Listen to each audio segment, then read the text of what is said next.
Queridos amigos e amigas, muito boa noite. Estamos dando início ao programa Espiritismo e Vida, neste domingo, dia 17 de março de 2024, na nossa série Estudo Sistematizado. Todos os domingos, às 20 horas, eu e mais um grupo de amigos fazemos um estudo do livro O Evangelho segundo o Espiritismo. Nós estamos estudando agora o capítulo 19, A Fé Transporta Montanhas. Então, o Evangelho segundo o Espiritismo, capítulo 19, A Fé Transporta Montanhas. Hoje, nós vamos abordar os itens 6 e 7, que tem como subtítulo A Fé Religiosa. Condição da fé inabalável. Então, nós vamos primeiro falar do item 6 e depois vamos falar do item 7. São palavras, aliás, são relatos de Kardec a respeito deste capítulo e a respeito deste subtítulo, como eu disse, a fé religiosa, condição da fé inabalável. No item 6, ele diz o seguinte: do ponto de vista religioso, a fé consiste na crença em dogmas especiais, que constituem as diferentes religiões.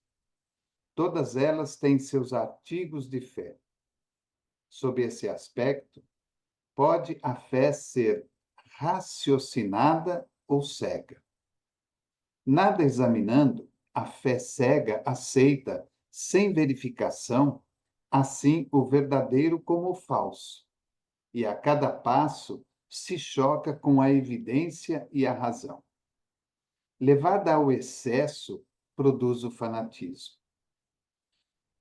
Assentando no erro, cedo ou tarde desmorona. Somente a fé que se baseia na verdade garante o futuro, porque nada tem a temer do progresso das luzes, dando que o que é verdadeiro na obscuridade também o é à luz meridiana. Cada religião pretende ter a posse exclusiva da verdade. Preconizar alguém à fé cega sobre um ponto de crença é confessar-se impotente para demonstrar que está com a razão. Esse capítulo, como todos os outros, importantíssimo para a nossa reflexão, porque estamos falando de algo muito importante quando falamos de religião, que é a fé. Então, Kardec já deixa bem claro para nós no começo do texto, nesse item 6, que todas as religiões possuem os seus dogmas especiais. E esses dogmas é que fazem com que nós tenhamos fé naquela religião em que nós seguimos, em que nós escolhemos para seguir. Cada uma delas trabalha esta fé através de alguns artigos específicos que fazem com que nós acreditemos naquilo e que fazem com que nós acreditemos naquela religião. A fé, ela tem dois aspectos distintos. a fé raciocinada ou a fé cega. E ele fala, neste item 6, especificamente a respeito da fé cega. Quando ela aceita, sem nenhum tipo de verificação, aquilo que é verdadeiro como falso. E justamente agindo desta forma, ela, ao longo da caminhada, ela vai se defrontando com as evidências e com a razão. Então, quando nós aceitamos aquele dogma pertencente àquela religião, se agirmos de uma maneira cega, nós, com o passar do tempo, vamos nos defrontar com as evidências que a vida vai nos oferecendo, a ciência vai nos oferecendo, e todos os demais segmentos da sociedade vão nos oferecendo. E além das evidências, a razão. Porque ao observarmos as evidências que a ciência e todos os outros segmentos da sociedade vão nos oferecendo, a nossa razão é chamada a trabalhar. E quando verdadeiramente nos colocamos à disposição da razão, observando as evidências que nos são oferecidas, acabamos entendendo que muitos daqueles dogmas oferecidos pelas religiões não batem com a realidade da ciência e dos demais segmentos da sociedade. Com o tempo, segundo Kardec, quanto mais vamos nos assentando no erro, ou seja, nesta fé cega, chegará um instante em que este segmento religioso ou a pessoa que nele acredita irão desmoronar. E desmoronar significa que perdemos a crença e a fé naquilo que havíamos depositado.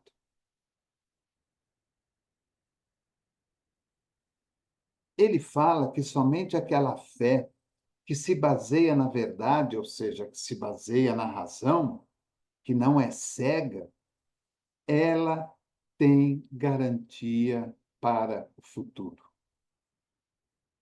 Porque nós vamos fazendo uma aliança entre a ciência, a física, a psicologia, a parapsicologia e todos os demais segmentos da sociedade, e vamos trazendo tudo isso a esta fé que nós acreditamos, a esses dogmas que esta religião nos oferece. E vamos fazendo uma comparação. E neste processo comparativo, nós vamos observar se ela está nos oferecendo, está nos fornecendo a verdade, aquilo que realmente condiz com a verdade. Essa fé verdadeira, essa fé racional, ela de maneira nenhuma tem medo do progresso, tem medo das luzes que se acendem à nossa frente.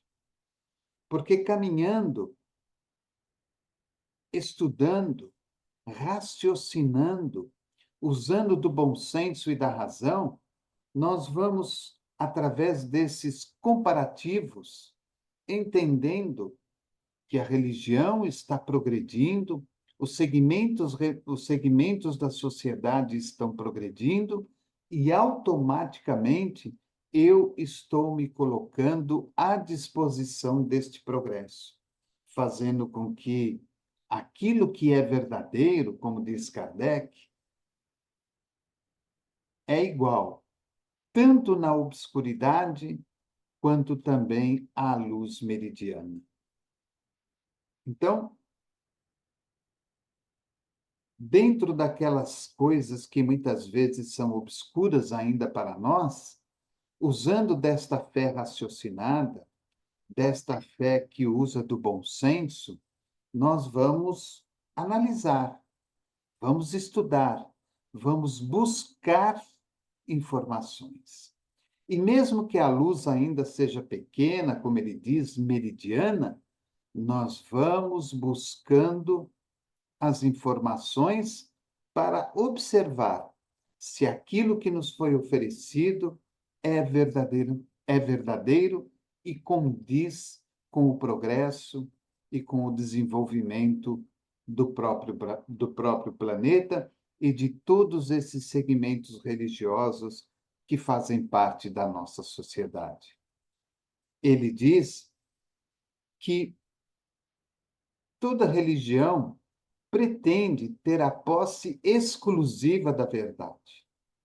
E é claro, não vamos aqui citar nenhum tipo de religião, mas todas elas se dizem portadoras da verdade, portadoras da razão, portadoras do bom senso, são portadoras de promessas que muitas vezes, usando da razão e do bom senso, da fé raciocinada, sabemos perfeitamente que essas promessas jamais se cumprirão. Então ele diz: preconizar alguém a fé cega sobre um ponto de crença é confessar-se impotente para demonstrar que está com a razão. Então, todas as vezes que nós induzimos uma pessoa a uma fé cega, a um ponto de crença totalmente cego e irreal, nós estamos confessando a nossa própria impotência no entendimento daquilo que seja religião e daquilo que seja fé. Por isso que todos nós temos que tomar muito cuidado quando nos afeiçoamos a um determinado segmento religioso. É preciso conhecer, é preciso estudar, é preciso compreender quais são esses artigos, esses dogmas que essa religião nos oferece. E se esses artigos e esses dogmas estão de conformidade, de acordo com a realidade da vida, com aquilo que a ciência, a física, a psicologia, a parapsicologia e todos os demais segmentos da sociedade nos oferecem. Para que não sejamos levados a uma postura completamente errônea.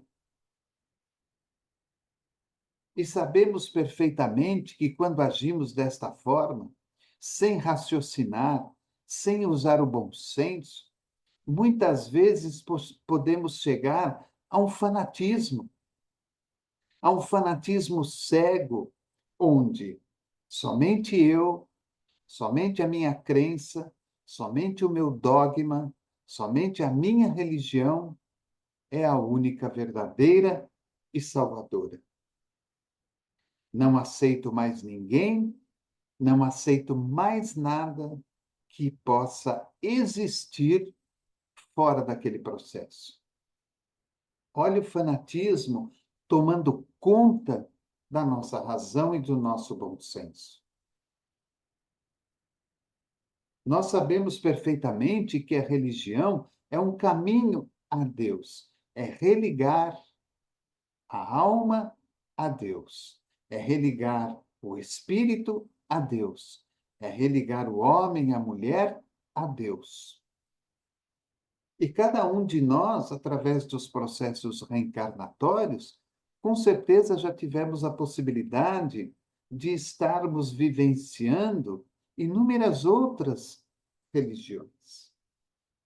No nosso caso, como espíritas, hoje estamos na doutrina espírita, que é ciência, que é filosofia e que é religião, para que através da filosofia nós possamos fazer as perguntas, as interrogações, os questionamentos da qual tenhamos dúvida, para que através da ciência possamos fazer as experimentações daquilo que ela nos apresenta, e para que através da religião possamos fazer esta religação com Deus, com o alto, com Jesus, com os ensinamentos do Evangelho de Jesus. Tudo aquilo que nos apresenta, no caso a doutrina espírita, merece de nossa parte usar do bom senso, da razão, da fé raciocinada e equilibrada para observarmos se aquela alma ou se aquele espírito estão nos oferecendo algo que seja verdadeiro, algo que seja real, algo que esteja de conformidade com o Evangelho de Jesus e com os postulados da doutrina espírita. Não podemos acreditar em todas as almas e em todos os espíritos. Lembrando a passagem de Pedro, quando ele fala que devemos ficar atentos a todos os espíritos, porque nem todos são de Deus, é uma advertência daquele tempo para os dias de hoje, para que possamos entender e compreender, como nos diz o próprio Evangelho, que também devemos ter cuidado com os falsos cristos e os falsos profetas. Aqueles que se vestem com pele de cordeiro, mas que muitas vezes são lobos devoradores que se escondem naquela pele de cordeiro. Por isso que é a necessidade de estimularmos a nossa fé através do estudo.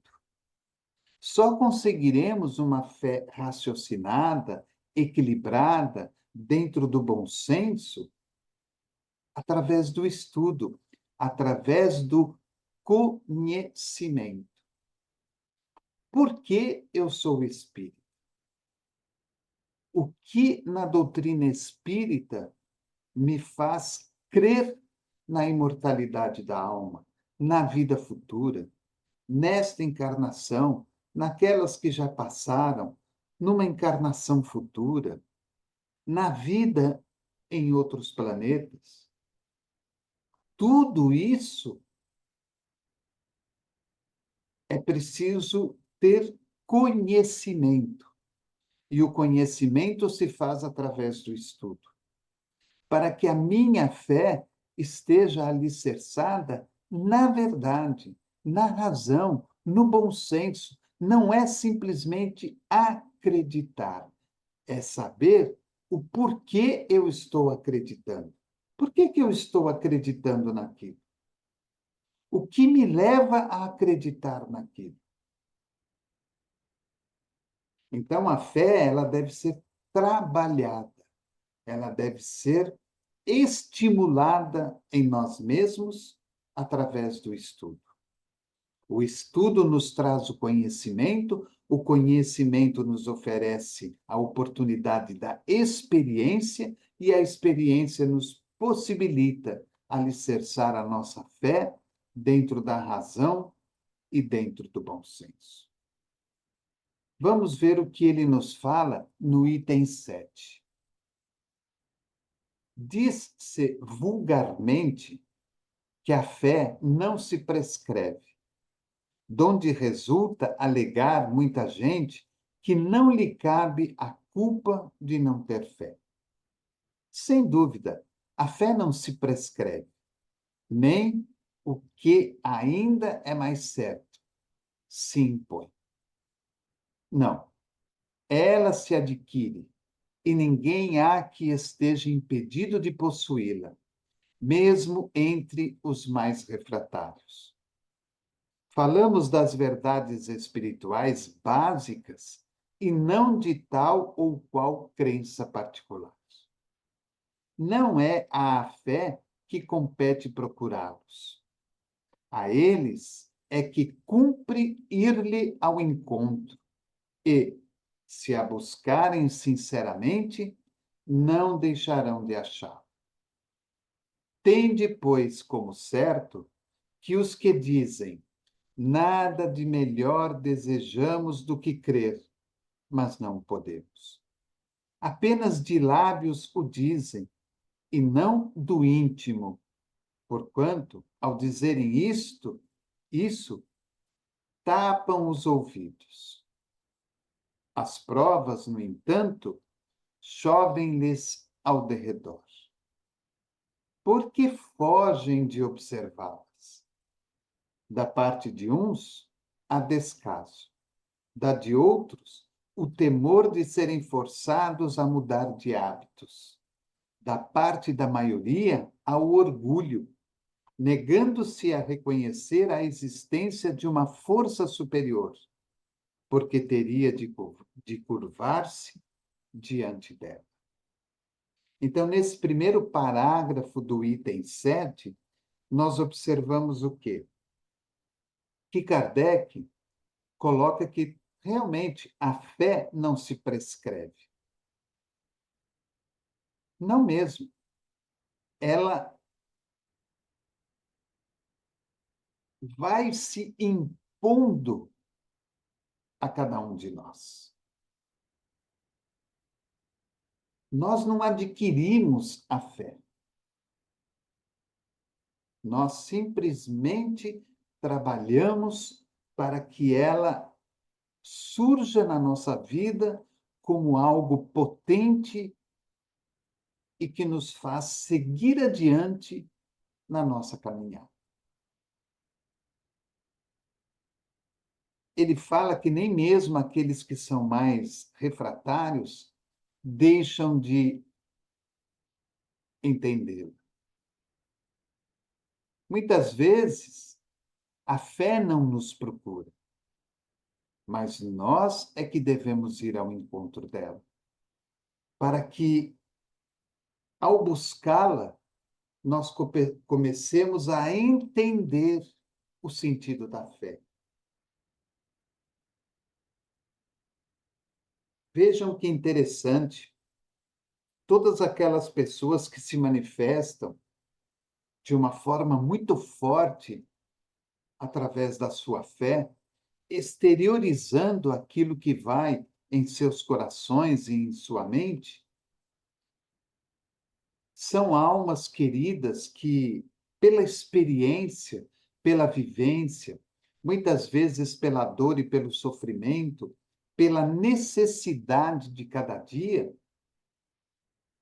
estenderam os seus olhares, os seus sentimentos e os seus pensamentos à espiritualidade, a Deus, para que pudessem obter o amparo e a ajuda de que necessitavam. E nós sabemos perfeitamente que esse amparo e essa ajuda se fazem presentes na nossa vida dentro de determinadas condições. Será que aquilo que estamos pedindo é justo? Será que temos o merecimento de alcançar aquilo que estamos pedindo? Será que Deus, através da grande pleiade de espíritos superiores, pode nos oferecer aquilo que estamos buscando, aquilo que estamos pedindo? Sabemos que há toda uma análise dentro desta exteriorização da fé. Então, realmente, não é a fé que nos procura. Nós é que, com as circunstâncias da vida, vamos em busca da fé. Porque nós precisamos nos apoiar em alguma coisa para que tenhamos um sustentáculo mediante as dificuldades de cada dia na nossa vida atual. Para que tenhamos a capacidade de compreender o porquê de tantas diferenças materiais existentes no mundo. Somente uma fé raciocinada e racional, justa, usando-se do bom senso, é que nos permite estudar para compreender tudo isso.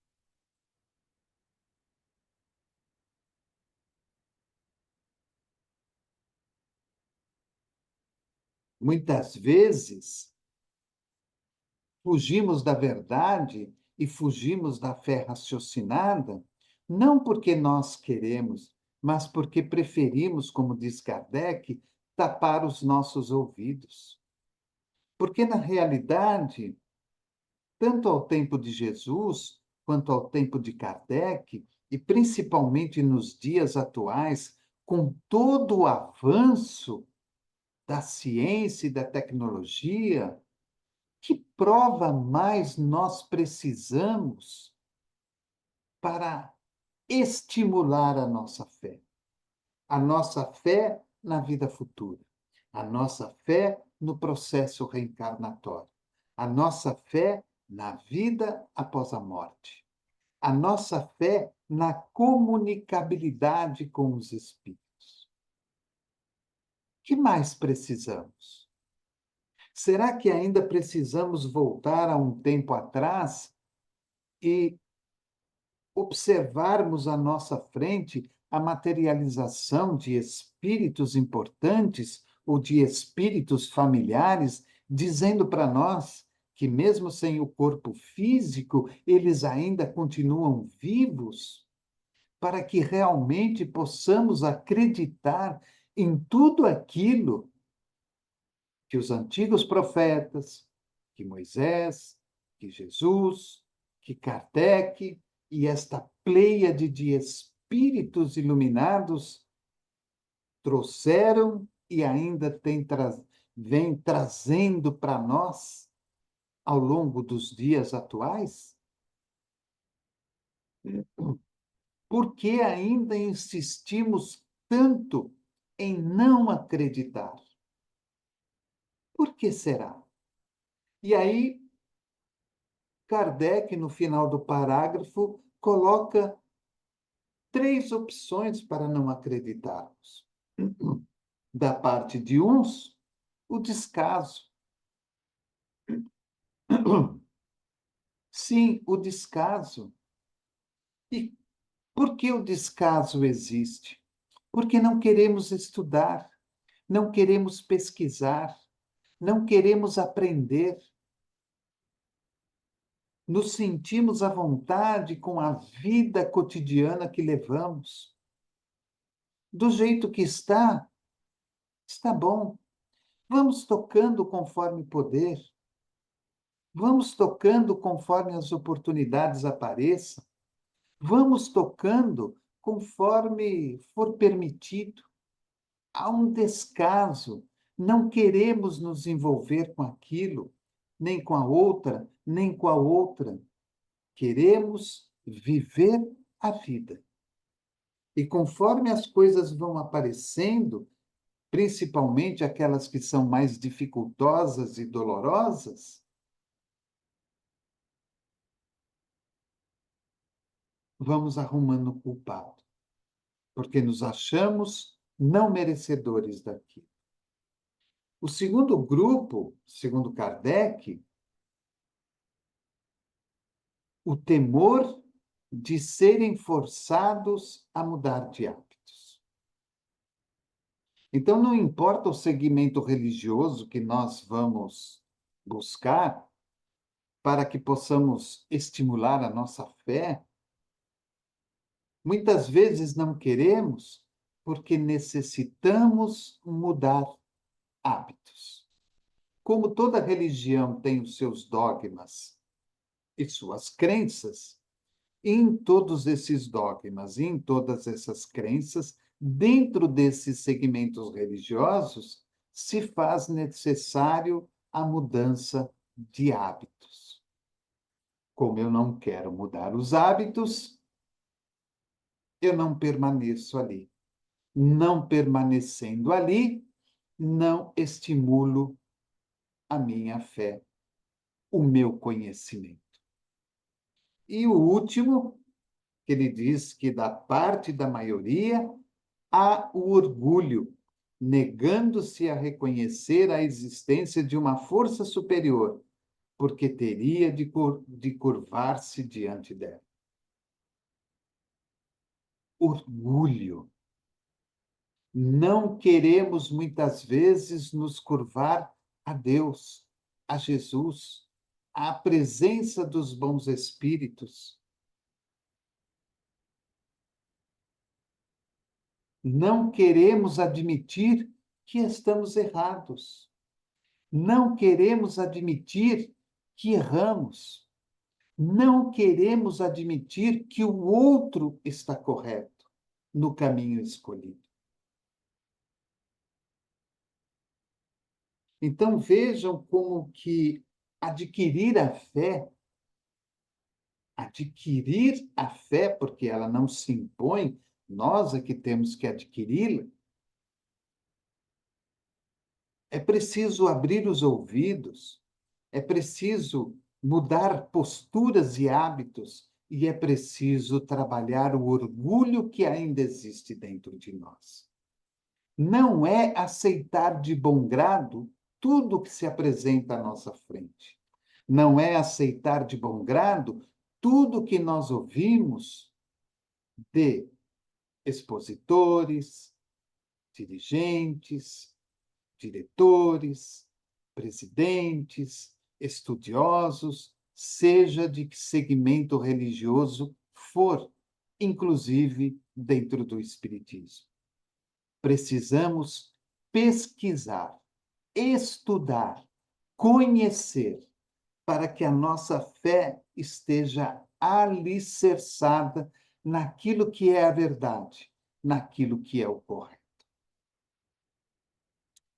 Vamos ver o que ele nos fala no outro parágrafo deste item 7. Em certas pessoas, a fé parece de algum modo inata. Uma centelha basta para desenvolver. Essa facilidade de assimilar as verdades espirituais é sinal evidente de anterior progresso.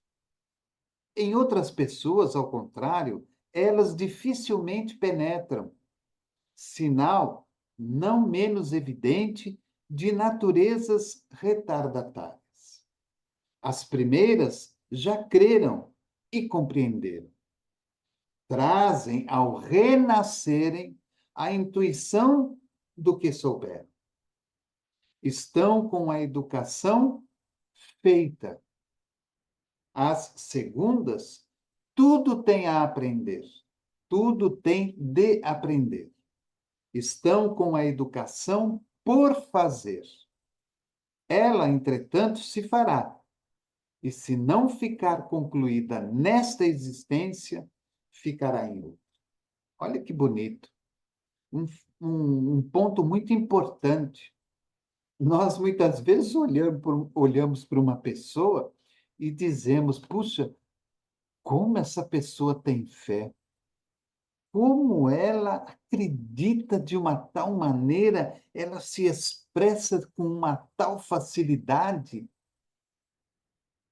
que a gente se sente contagiado com a fé dela.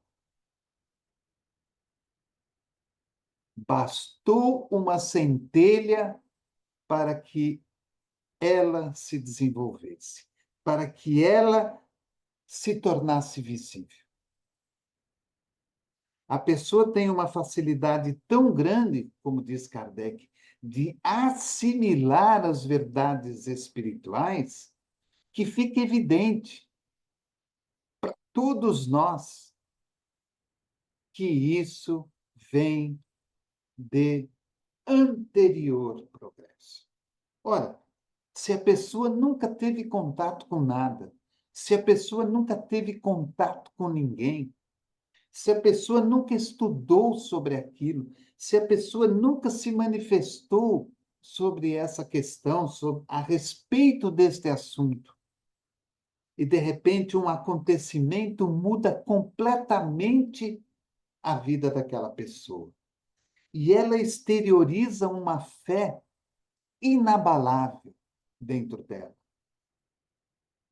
Tão grande que as suas lágrimas, o seu sorriso, as suas palavras nos contagiam, nos tocam o coração.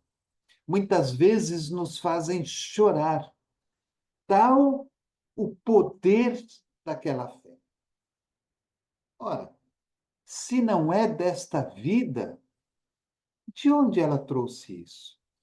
Como que isso pôde acontecer? Anterior progresso. Já com outras pessoas, segundo Kardec, pode acontecer uma série de coisas. E ela não consegue exteriorizar a sua fé em nada, em ninguém.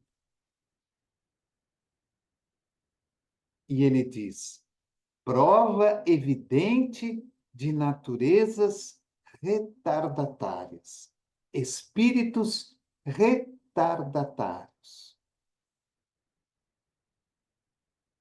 Espíritos que ainda se debatem na dor, no sofrimento e na incompreensão, e que ainda precisam daquilo para desenvolver a fé, para desenvolver a crença, para acreditar naquele segmento religioso. Ele diz: as primeiras, aquelas que nos contaminam positivamente com a sua fé, já creram em determinado instante e já compreenderam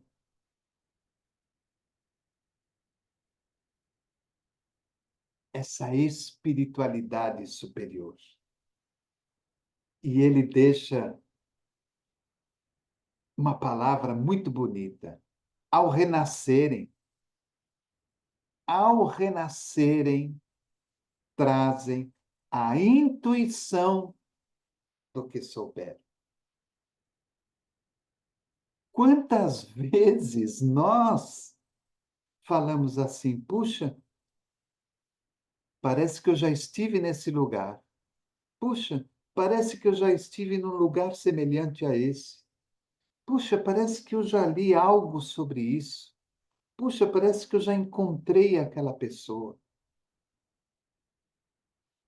Essas primeiras já creram e compreenderam. Trazem ao renascerem a intuição do que souberam. Então, essas pessoas já creram, já compreenderam, e quando renascem para uma nova vida, a intuição,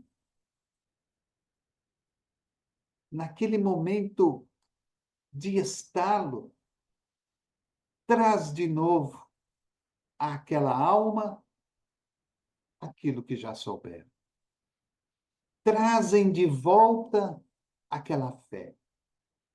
E a sua vida muda completamente. As segundas, tudo tem de aprender. Aqueles que são as almas retardatárias, tudo tem de aprender. Estão a educação por fazer. Então, por isso que os espíritos nos falam que muitas vezes, ou na grande maioria das vezes, a dor, o sofrimento, a doença, a perda são processos educativos para o espírito, para a alma encarnada, para que ela possa aprender. Aprendendo, ela conhece. Conhecendo, ela estimula a sua fé. A fé em Deus. A fé na espiritualidade superior.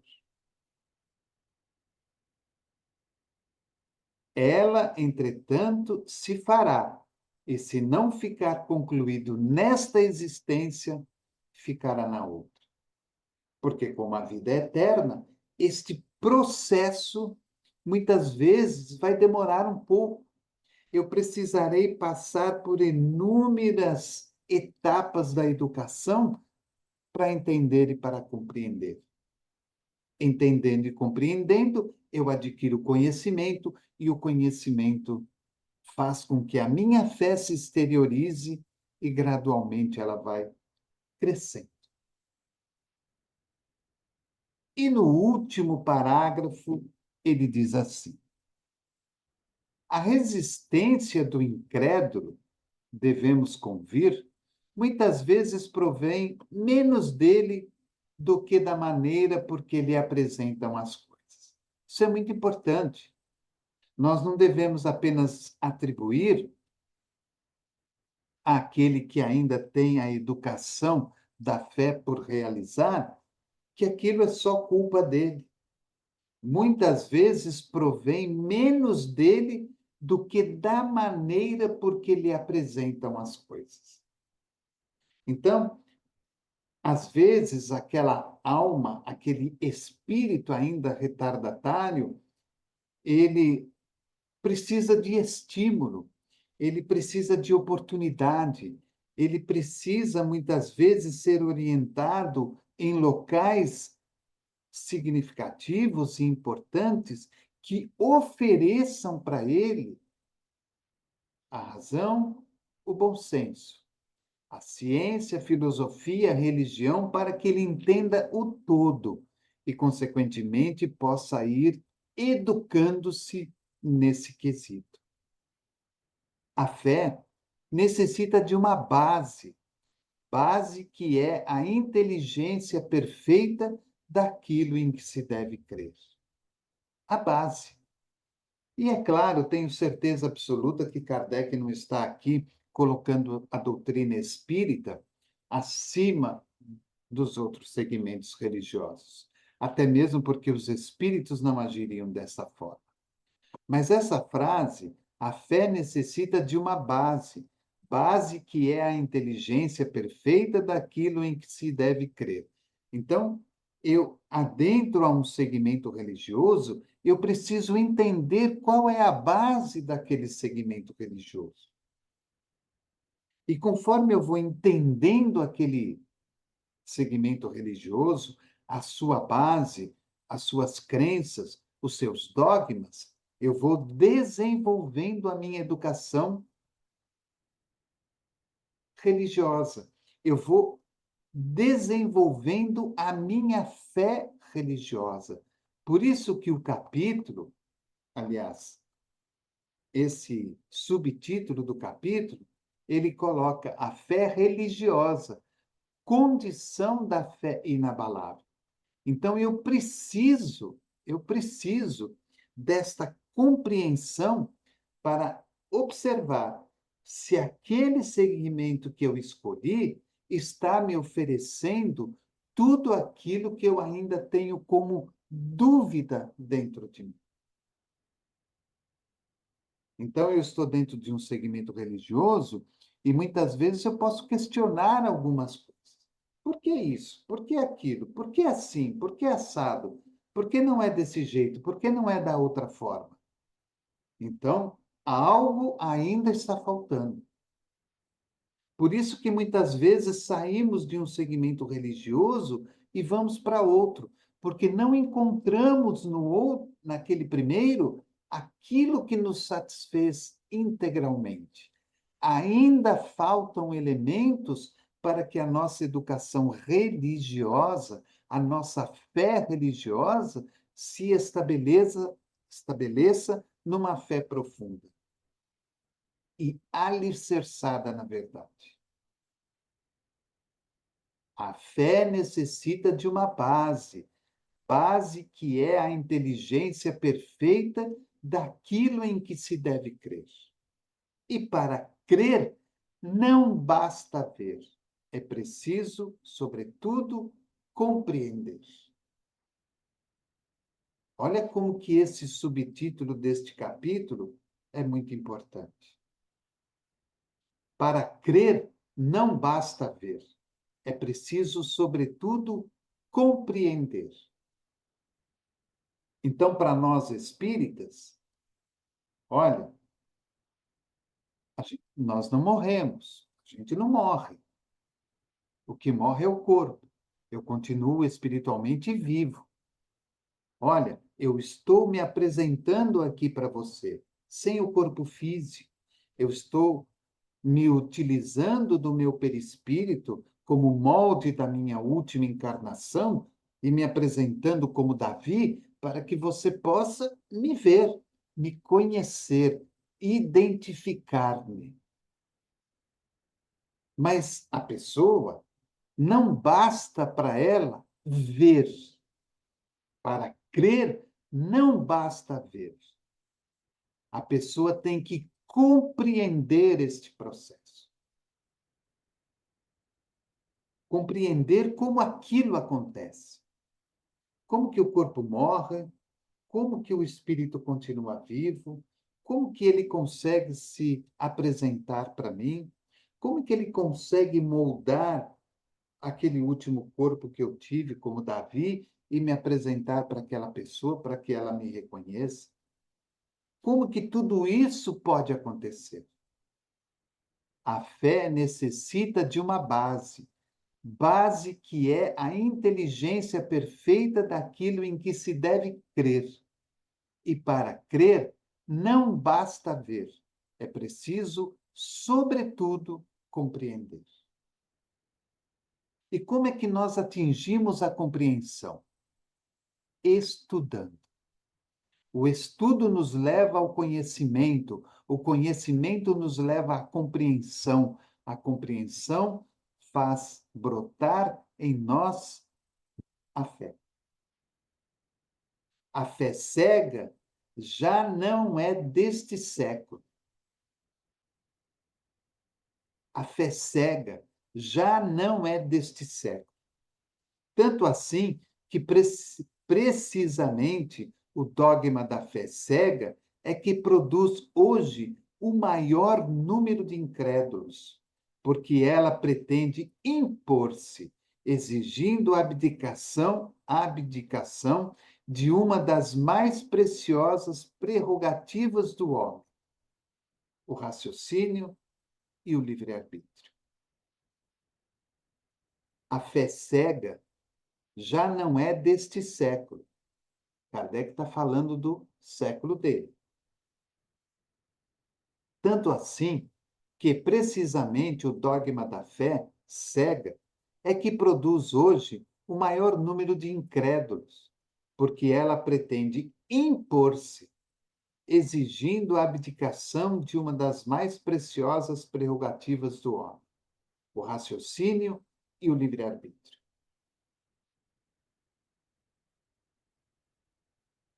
Então, ele já mostrava, olha, a fé cega já não é mais desse século. Por que que não é? Porque a doutrina espírita, como sendo a terceira revelação prometida por Jesus, nos oferece a oportunidade de raciocinar, de compreender, de entender e de educar. A fé cega rouba da alma duas preciosas prerrogativas que ela tem: o raciocínio e o livre-arbítrio. O raciocínio que nos faz duvidar, que nos faz procurar a verdade, que nos faz ativar a razão e o bom senso para estudar e compreender, obter conhecimento para entender e fazer com que a nossa fé se desenvolva. E o livre-arbítrio. O livre-arbítrio que me permite duvidar. O livre-arbítrio que me permite pesquisar para saber se aquilo é verdadeiro ou não. Porque se aquilo não for verdadeiro, a minha fé não vai aceitar.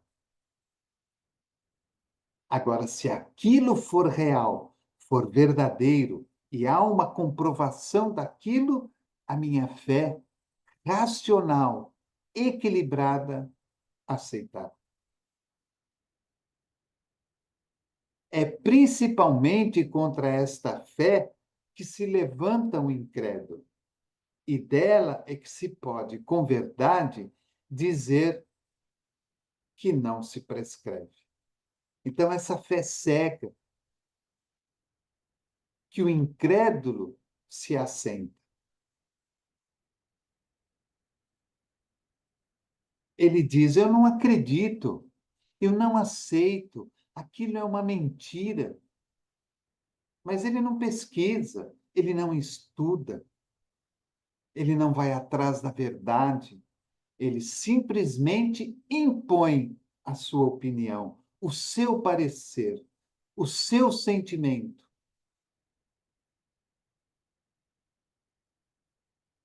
A fé cega, a fé que não aceita a verdade e a mudança. Porque aceitar a verdade e a mudança nos impõe a mudança de hábitos.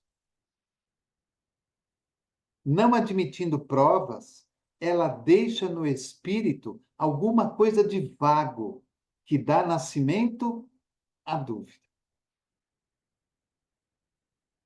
Então, quando eu não aceito as provas da verdade, eu sempre vou ter dentro de mim uma dúvida.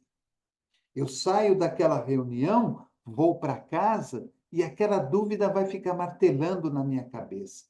Puxa, será que era o Davi mesmo? Será que tinha espírito ali mesmo? Como que aquilo se formou na minha frente? Como que aquilo se materializou na minha frente com o corpo do Davi, a roupa do Davi, a voz do Davi, o jeito do Davi? A dúvida. A dúvida de quem não acredita. A dúvida do incrédulo. A dúvida daquele que não aceita as provas. A dúvida daquele que não aceita a verdade. A dúvida daquele que ainda vive com a fé cega. A fé raciocinada, por se apoiar nos fatos e na lógica, nenhuma obscuridade deixa. A criatura, então, crê, porque tem certeza. E ninguém tem certeza senão porque compreendeu. Por que que eu vou crer? Porque eu já compreendi aquilo. E por que que eu compreendi aquilo? Porque eu estudei, eu pesquisei, eu compreendi. E agora eu tenho a possibilidade de crer naquilo. A criatura, então, crê porque tem certeza. E ninguém tem certeza senão porque compreendeu. Eis porque não se dobra.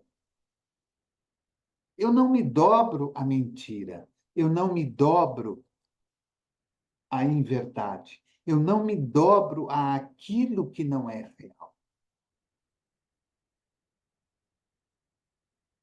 Como fazia Kardec, olha, eu sou Fénelon. Ótimo. Então, prove-me que és Fénelon. E o espírito tinha que agir assim, provando que verdadeiramente quem estava ali se comunicando à frente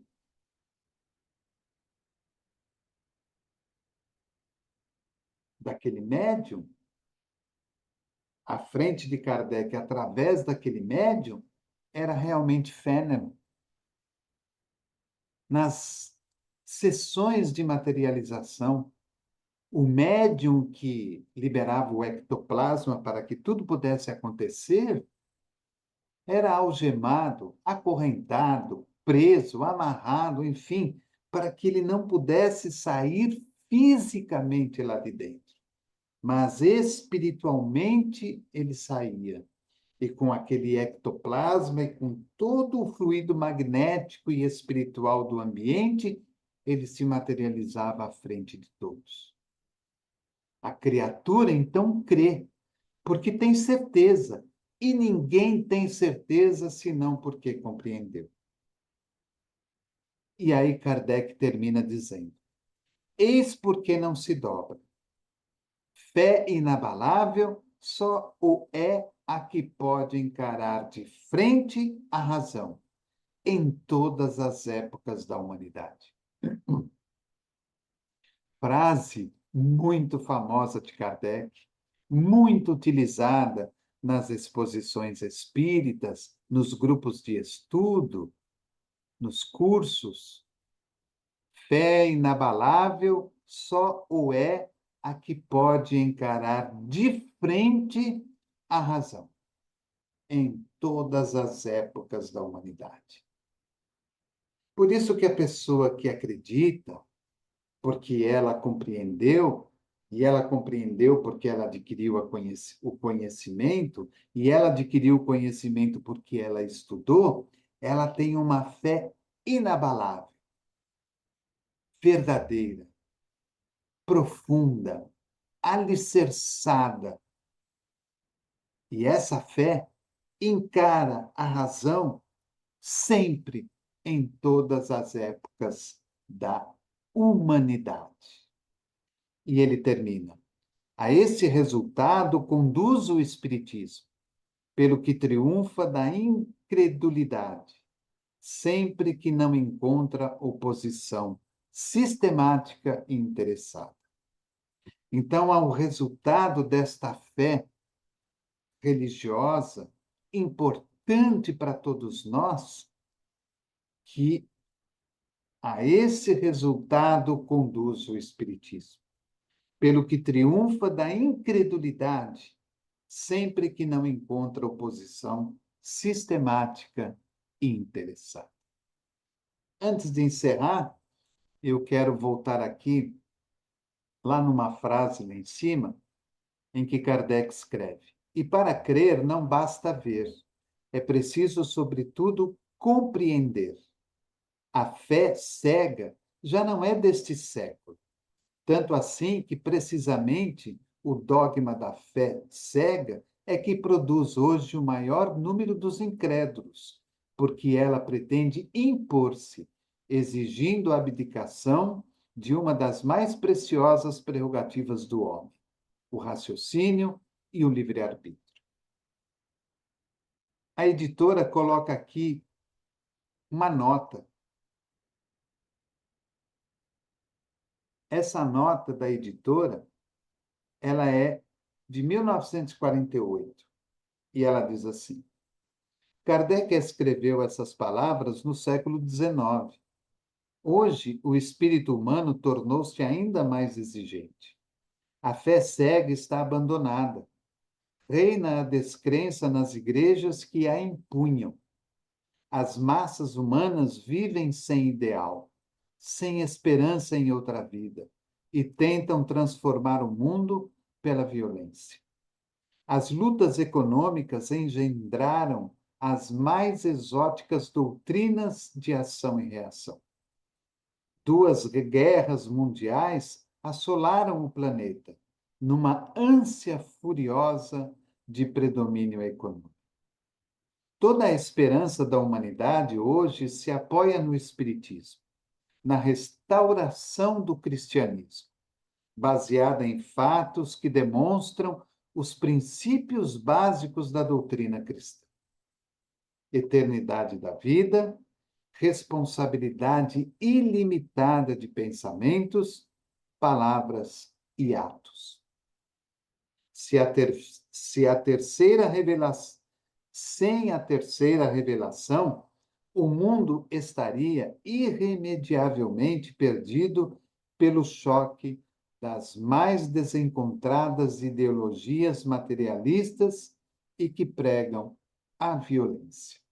Então, é uma nota da editora feita no ano de 1948, que, confesso a vocês, seria muito bem utilizada nos dias atuais.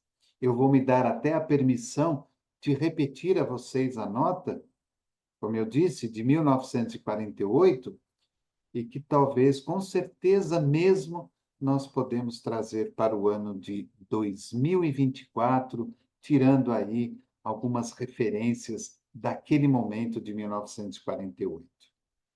Kardec escreveu essas palavras no século XIX.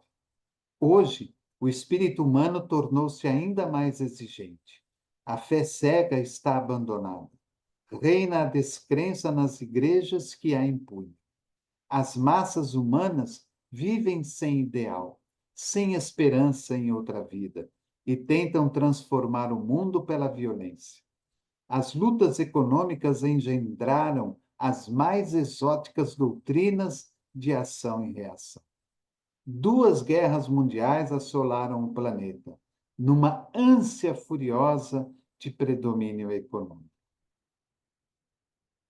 Hoje nós estamos vivendo aí, não guerra mundial, mas 2 guerras muito importantes em 2024.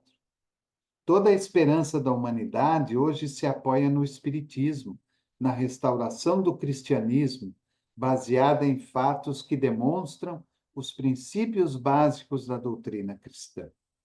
Eternidade da vida, responsabilidade ilimitada dos pensamentos, das palavras e dos atos. Sem a terceira revelação, o mundo estaria irremediavelmente perdido pelo choque das mais desencontradas ideologias materialistas e que pregam a violência. Então, estamos aí encerrando o nosso estudo de hoje. É claro, teríamos aí muitas outras coisas para falar, mas acredito que atingimos aí os pontos específicos destes itens 6 e 7, a fé religiosa, condição da fé inabalável, que está no capítulo 19 do Evangelho segundo o Espiritismo, a fé transporta montanhas. Quero agradecer a você pelo seu carinho, pela sua bondade, por estar conosco neste momento de reflexão. Lembrar a todos que a partir de maio, aniversário do programa Espiritismo e Vida, estaremos com as mesmas séries durante a semana, mas em cada uma delas, uma nova programação e um novo trabalho em conjunto para estudo do Evangelho de Jesus e dos postulados da doutrina espírita. Ajude-nos na divulgação. Sabemos perfeitamente qual é o número grande de pessoas que ainda necessitam de instrução, de ajuda e de amparo, para que conheçam um pouco mais da verdade, conheçam um pouco mais do Evangelho de Jesus, conheçam, na verdade, o que é o Espiritismo e, com isso, estabeleçam dentro de si mais fé e mais confiança no dia de amanhã. Que o seu final de domingo seja abençoado, que a sua noite seja de um bom descanso e que a sua semana, no seu trabalho, no seu lar, junto da sua família e dos seus companheiros de jornada, seja uma semana abençoada também, com saúde, com paz, com alegria e com muito amor no coração. Até a próxima semana e que Jesus abençoe a todos. Programa Espiritismo e Vida, simples, objetivo, constante. Um forte abraço e até a semana.